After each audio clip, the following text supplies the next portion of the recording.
Bonjour tout le monde, j'espère que vous allez bien. Dans cette séance, on va parler de la phrase impérative et leçon de grammaire intitulée La phrase impérative. Comme vous savez, en général, il y a quatre types de phrases. La phrase déclarative, la phrase exclamative et la phrase interrogative et la phrase impérative. Alors, la phrase impérative, c'est ça ce que nous allons voir aujourd'hui dans cette séance. Alors, commençons maintenant par ces exemples. Alors, on a ici quatre phrases, regardez bien. La première phrase, regarde à droite, puis à gauche avant de traverser. La deuxième phrase, respectons tous le code de la route.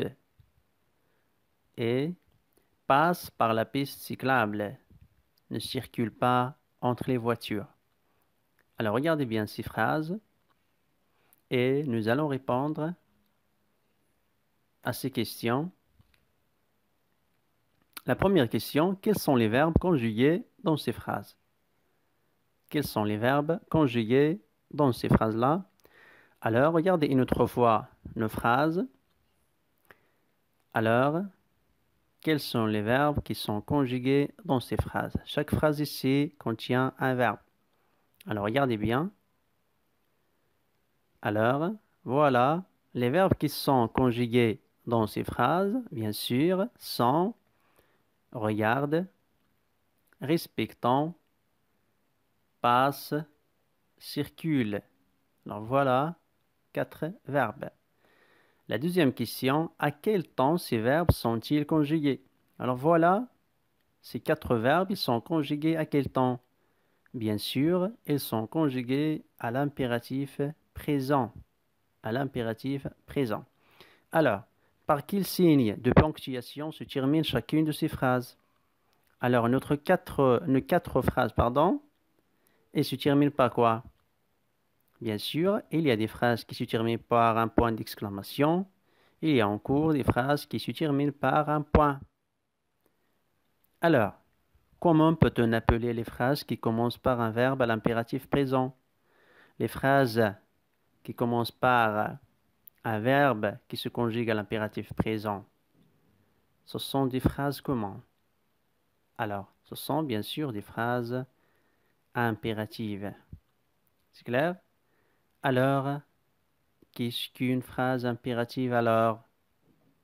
Alors, la phrase impérative en général, c'est une phrase sert à donner un ordre, ou bien un conseil, ou une interdiction.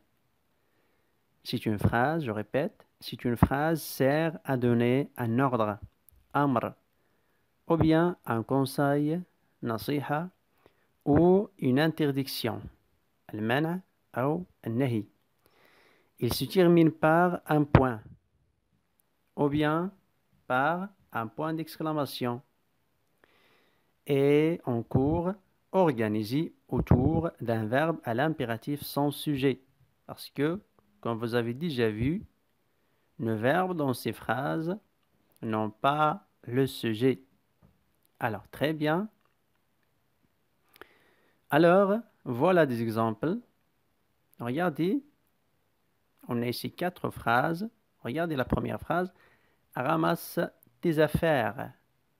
Ramasse tes affaires. Alors, cette phrase-là, elle exprime un ordre. La deuxième phrase, ne circule jamais entre les voitures. Alors, cette phrase en cours, elle exprime une interdiction. Il est interdit ici de circuler entre les voitures. Alors voilà, elle exprime une interdiction. La troisième phrase, regarde-moi. Alors en cours, cette phrase-là, cette phrase, il exprime un ordre. Et la dernière phrase, faites du sport. Ici, il exprime un conseil. Alors très bien. Alors voilà un exercice. Alors, nous allons souligner la phrase impérative ici. Souligne la phrase impérative.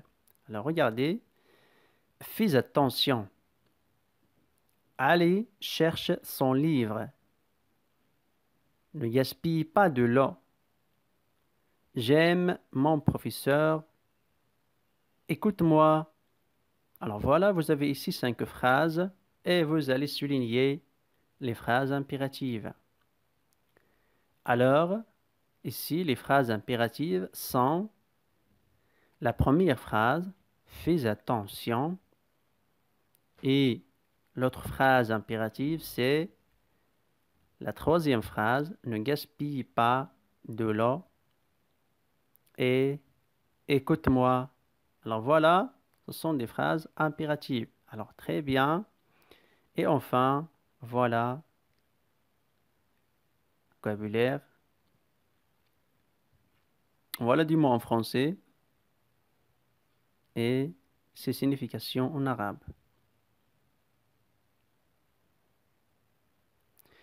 Et enfin, merci beaucoup pour votre attention. À bientôt.